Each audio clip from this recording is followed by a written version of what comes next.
Räägi, mis tunne oli? Sa oled nüüd uus ERSO kontsertmeister. Minu isa juhatas. Mendelsoni kontsert oli mugav mängida. Oi. Oskab juhatada?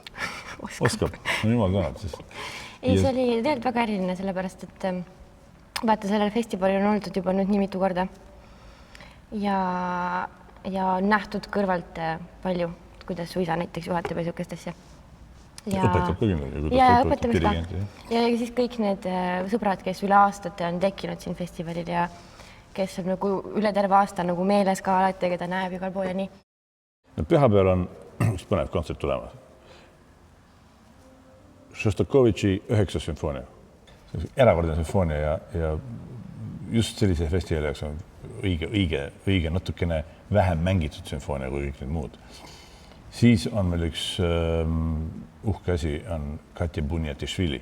Meie festivalid on esimest korda, aga mina on temaga mängin tihti, ta on minu üks lemmiksoliste ja üks erakordne inimene. Peale kõige muu on ta grusiinlane ja meil on grusiinne traditsioon. Eelmine aasta oli meil ju Leksotoradze. See kontsert tegelikult on ka pühendatud Arvo Pärdi 80. juubelile.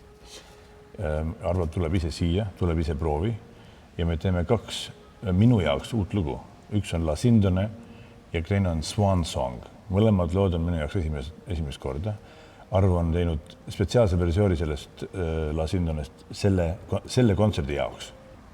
Juba see fakt, et Arvo ise tuleb siia, on midagi väga erakordset. Kui te olete Pärnus, kindlasti tule kontsertile, kui te olete Tallinnas, kindlasti tule kontsertile. Ükskõik, kus te Eestis olete, tulge Arvo Pärdi 80. sünnipäeva tähistama meiega koos. Katja Bunjatišvili Gruusiast Beethoveni 3. klaverikontsert ja Šostakovitši 9. sümfoonia. Olete kõik siin tere tulnud Pärnus.